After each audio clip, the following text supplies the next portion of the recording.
ताज्या घडामोडींसाठी पहा फक्त महाराष्ट्र 18 न्यूज बुलेटिन।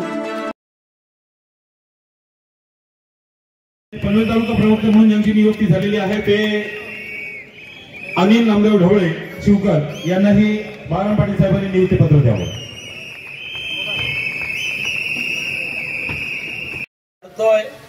आणि या निवडणुकीची प्रचार सभा कामोठ्यामध्ये आपण आयोजित केलेली आहे। या व्यासपीठावर उपस्थित असलेल्या या सभेच्या माध्यमातून ज्या ज्या मंडळींनी आपल्याला पाठिंबा दिलेला आहे त्या साऱ्या मंडळीचं मनापासून या ठिकाणी आभार व्यक्त करतो।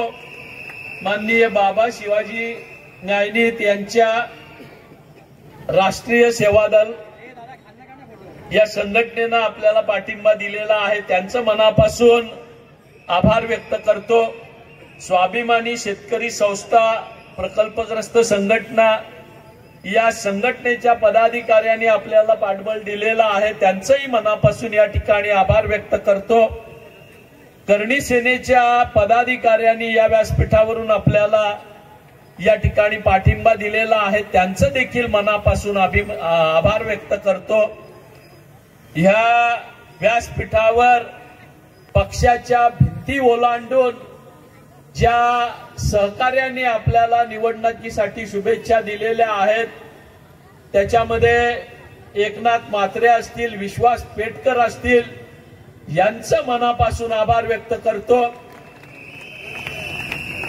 अजितदादांच्या राष्ट्रवादी पक्षाचे पदाधिकारी असणाऱ्या राजकुमार पाटलांनी आपल्याला या ठिकाणी पाठिंबा दिलेला आहे, त्यांचंही मनापासून आभार व्यक्त करतो।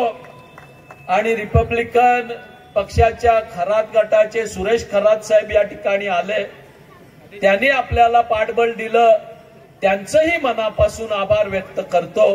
या साऱ्यांच्या पाठबळावर, आपल्या साऱ्यांच्या आशीर्वादानं, आपल्या साऱ्यांच्या कष्टानं 20 तारखेला निश्चितपणानं आपण 7व्या क्रमांकावर असलेली शिट्टी 23 तारखेला पहिल्या क्रमांकावर आणल्याशिवाय राहणार नाही, हा विश्वास मी व्यक्त करतो।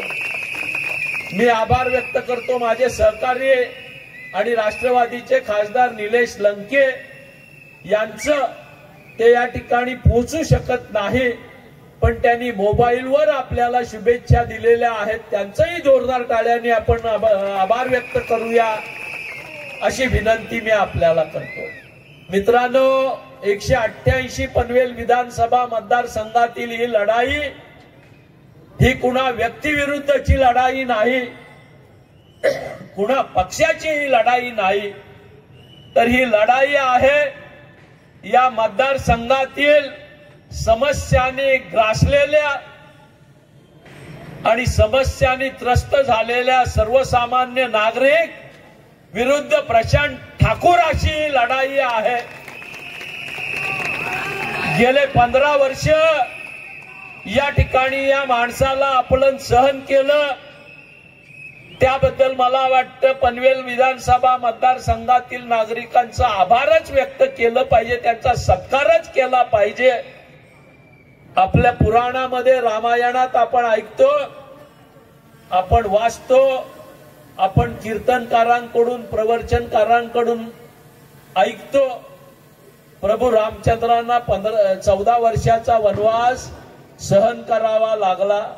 सीतामाई लक्ष्मणासह त्यांनी तो वनवास भोगला, पण आपण तर 14 पेक्षाही 1 वर्ष जास्त वनवास भोगलेला आहे। याची दखल आपण कुठेतरी घेतली पाहिजे आणि आता हा वनवास आम्ही सहन करणार नाही हे सांगण्याची हिंमत, ती तयारी आपण दाखवली पाहिजे।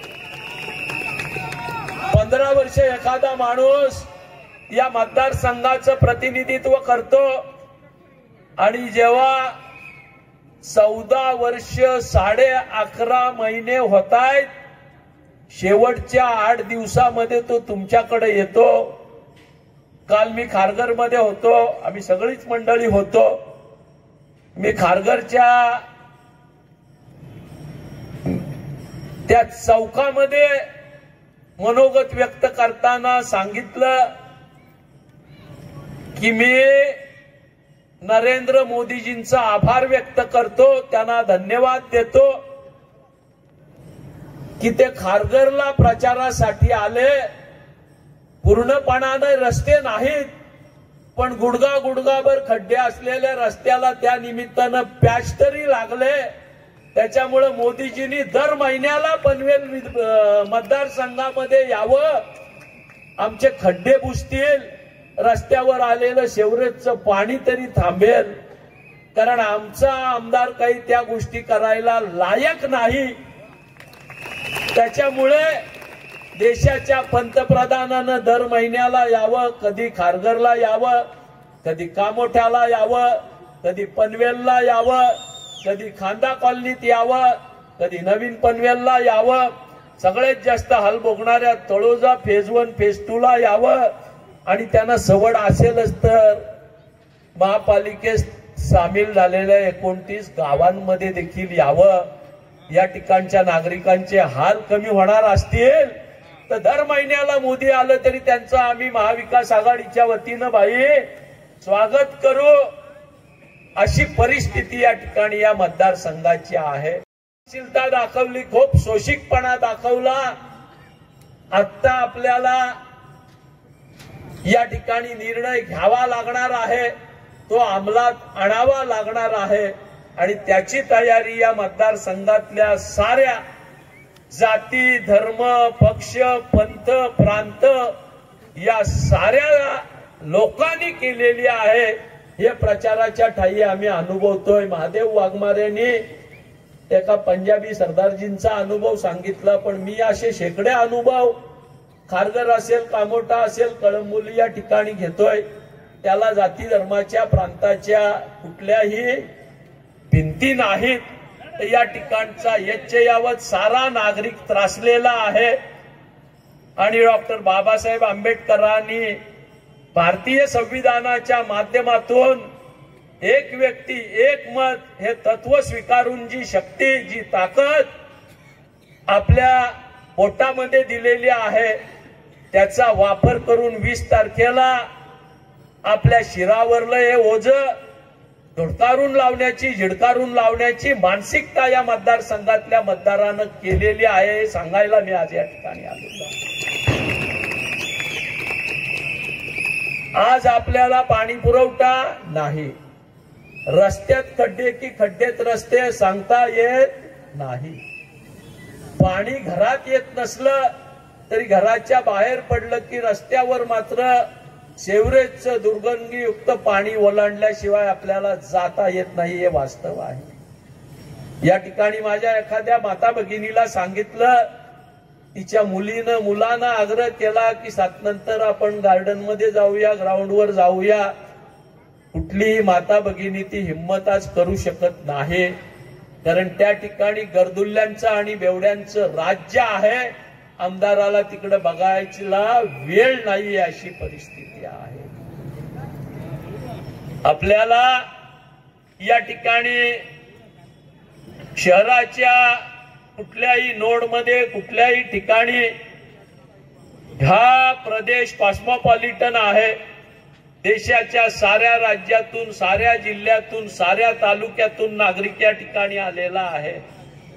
या नागरिकांना शिकायचं तर गोरगरिबांच्या मुलासाठी सीबीएसईच्या शाळा महापालिकेच्या माध्यमातून करणं गरजेचं होतं, पण 8 वर्षामध्ये ते झालेलं नाही आहे. आरोग्याच्या सुविधा कळंबोलीमध्ये स्त्रियांसाठी आणि बालकांसाठी एमजीएम, आणि कामोठ्यामध्ये एमजीएम हॉस्पिटल सोडलं तर कुठेही आरोग्याच्या नाव घ्याव्या अशा सुविधा नाहीत. आणि म्हणून आपल्याला ही निवडणूक जिंकायची आहे. लढेंगे और जीतेंगे या धारणेनं आपल्याला ही निवडणूक जिंकायची आहे.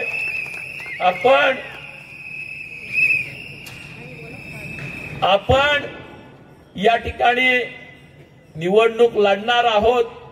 ते प्रशांत ठाकूर नाकर्ते आहेत, अकार्यक्षम आहेत, अपयशी आहेत, म्हणून आम्हाला निवडून द्या हे सांगायला नाही. तर ज्या ज्या मुद्द्यांचा उल्लेख मी केला, होय आपण संधी द्या. पनवेल मधला पाणी पुरवठा मला तुम्ही निवडलं, बदाबदा पाणी येणार आहे का? येणार नाही. पण पाण्याची चोरी जागोजागी टँकर लॉबीच्या माध्यमातून प्रशांत ठाकूर यांचे जे हस्तक करतायत ते थांबवून आणि पाण्याचं वितरण व्यवस्था व्यवस्थित करून आपण पाणी पुरवठ्यात महिलांना दिलासा दिल्याशिवाय राहणार नाही.